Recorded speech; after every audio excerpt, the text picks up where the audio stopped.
اللہ اکبر سبحان اللہ الحمدللہ استغفر اللہ نحمدہ و نصلی علی رسولہ الکریم اما بعد اعوذ باللہ من الشیطان الرجیم بسم اللہ الرحمن الرحیم اعوذ باللہ من الشیطان الرجیم بسم اللہ الرحمن الرحیم۔ اقرا نہیں ہے، زبردستی نہیں ہے آپ پر کہ اللہ آپ کو ایمان میں داخل کر دے۔ کبھی آپ نے سوچا کہ اللہ نے اپنے آپ کو پردے میں کیوں رکھا ہوا ہے؟ اگر اللہ اپنے آپ کو ظاہر کر دیتا، ایمان جبر ہو جاتا، سارے سجدے میں گر پڑتے۔ اس نے پردے میں رکھا ہوا ہے کہ تیری مرضی ہے ایمان لا، تیری مرضی ہے ایمان نہ لا۔ تمہاری چوائس جو ہے اس کو اللہ ختم نہیں کرنا چاہتا۔ تمہاری چوائس اویلیبل رہے، چوائس تمہارے ہاتھ میں رہے، پوری لبرٹی ہے۔ اگر یہ لیبرٹی نہ ہو تو حساب کتاب کے کیا معنی، آخرت کے کیا معنی۔ پھر ایک اور بڑی اچھی بات یہاں آئی ہے، یہ بہت سے واقعات سرکار کے زمانے میں بھی ہوئے اور ابھی بھی بعض اوقات ایسے واقعات آ جاتے ہیں۔ ایمان کا چھپانا اقرا کے نتیجے میں جائز، یعنی کہ جہاں تمہیں جان کو خطرہ ہو، سختی ہو، تشدد کا خطرہ ہو، وہاں ایمان کو چھپانا جائز ہے۔ قرآن کہہ رہا ہے، ضروری نہیں ہے کہ اکڑ کے اپنے آپ کو ہلاکت میں ڈال دو۔ جہاں حکمت کا تقاضا ہے، جان بچانے کا تقاضا ہے، حالات مشکل ہیں، ایمان چھپا سکتے ہو۔ سورت نمبر 16 آیت نمبر 106، سورت نمبر 40 آیت نمبر 28۔ اپنے ایمان کو جہاں سختی ہو، پریشانی ہو، جان کا ڈر ہو، عزت کا ڈر ہو، اپنے ایمان کو چھپا سکتے ہو۔ ابو ذر غفاری رضی اللہ تعالیٰ عنہ طواف کر رہے ہیں، ایمان لا چکے ہیں، مگر ایمان کو چھپائے رکھا۔ ایک خاص وقت پہ اس کا اظہار کیا، ایک خاص وقت پہ اس کا اظہار کیا۔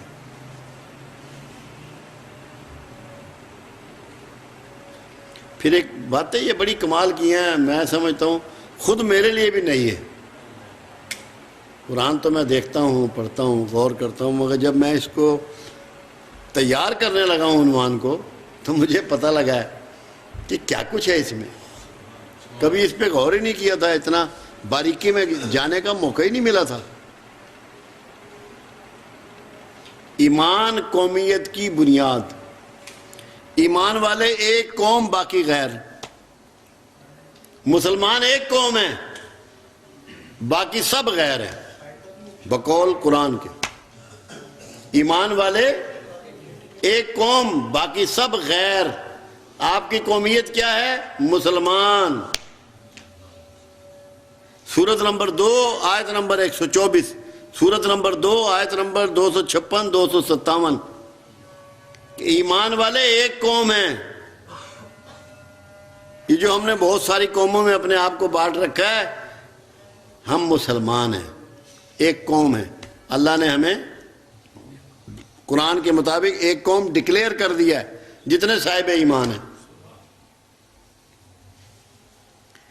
پھر اس میں ہے 3 نمبر سورت 68 نمبر آیت، 6 نمبر سورت 74 سے 82 تک آیات، 24 جگہ پہ مزید ذکر ہے قرآن میں اس کا، اس مضمون کا کہ ایمان والے ایک قوم ہیں۔ اس کے علاوہ 24 جگہ پہ مزید ذکر ہے قرآن حکیم میں۔ میں طوالت کے خوف کی وجہ سے کہ وقت بہت لگ جاتا ہے، میں نے 24 کا لفظ لکھ دیا ہے بجائے کہ وہ صورتیں اور آیتیں میں کوٹ کرتا۔ ایمان اور کفر میں مفاہمت نہیں،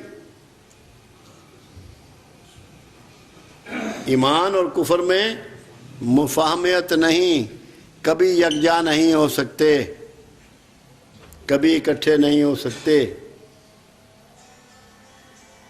پھر ہے ایمان بالغیب، غیب پر ایمان لانا ہے۔ یہ دونوں مضمون اکٹھے ہیں۔ سورت نمبر 2 آیت نمبر 3-4، سورت نمبر 5 آیت نمبر 97، سورت نمبر 19 آیت نمبر 61۔ ایمان اور کفر میں مفاہمت نہیں ہو سکتی، اور ایمان بالغیب ہے۔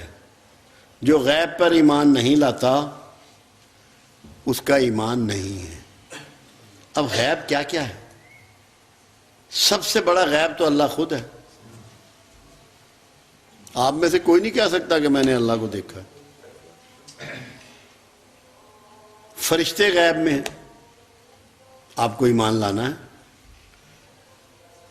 آسمانی کتابیں آپ نے ساری نہیں پڑھی، آپ کو پتہ ہی نہیں کون کون سا صحیفہ آیا، آپ کو ماننا ہے۔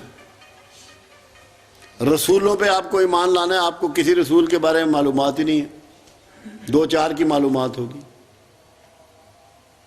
آخرت پہ ایمان لانا ہے، پتہ نہیں کب آئے گی، قیامت کب ہوگی، روز قیامت، یہ ساری غیب میں چیزیں ہیں جن پہ آپ کو ایمان لانا ہے۔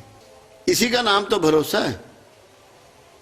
اس وقت تو سبھی مان لیں گے، اسی کو ایمان کہتے ہیں کہ اس وقت آپ اس پہ ایمان لا رہے ہیں، اس وقت اس بات کو مانیں گے۔ ایک بات اور اس میں بڑی اچھی آ گئی، ایمان صبغت اللہ پر، سورۃ نمبر 2 آیت نمبر 138۔ صبغت اللہ ہوتا ہے اللہ کے رنگ میں رنگے جانا۔ اس بات پر ایمان لانا ہے کہ انسان اللہ کے رنگ میں رنگا جا سکتا ہے، اس کو ماننا ہے۔ یہ جتنے صوفی ہوتے ہیں یہ تقریباً صبغت اللہ ہوتے ہیں، اللہ کے رنگ میں رنگے ہوتے ہیں، کیونکہ انہوں نے سنت الہیہ کو اپنایا ہوتا ہے، یہ پریکٹس کرتے ہیں سنت الہیہ کو، یہ صبغت اللہ ہو جاتے ہیں۔ اب قرآن اس پر گواہی دے رہا ہے، آپ کا ایمان ہونا چاہیے اس بات پر کہ صبغت اللہ پر ایمان لانا ہے، کہ اللہ کے رنگ میں رنگے جانے کو ماننا ہے، بلیو کرنا ہے۔ کئی چیزیں اس میں بڑی ڈاڈی بھی ہیں۔ ایمان قلب کی گہرائی سے اٹھے تو مومن، اوپروں ہو تو ککھ نہیں۔ سورۃ نمبر 49 آیت نمبر 14۔ اگر قلب کی گہرائی سے اٹھے، اس کے پورے اندر سے ہو، صحیح معنوں میں فرما برداری ہو، صحیح معنوں میں ایقان ہو، تو مومن ہے، ورنہ مومن نہیں ہے۔ ایمان مزین قلوب مومن میں، سورۃ نمبر 49 آیت نمبر 7، سورۃ نمبر 58 آیت نمبر 22۔ مزین سے کیا مراد ہے؟ اللہ نے سجا دیا دل مومن میں، مسلمانوں کے دلوں میں ایمان کو مزین کر دیا، خوبصورتی سے پیوست کر دیا ایمان ان کے دلوں میں، قلوب کو منور کر دیا ایمان سے، مزین کر دیا۔ مزین ہوتا ہے سجانا، سنوارنا، خوبصورت بنانا۔ تو قلوب مومن میں یہ قرآن کہہ رہا ہے کہ مزین کر دیا مومنوں کے دلوں میں ایمان کو، ایمان لکھ دیا اللہ نے قلوب مومن میں، سورۃ نمبر 58 آیت نمبر 22۔ لکھ دیا مالک نے، کتنا بڑا احسان، کتنا بڑا فضل، کتنی بڑی رحمت۔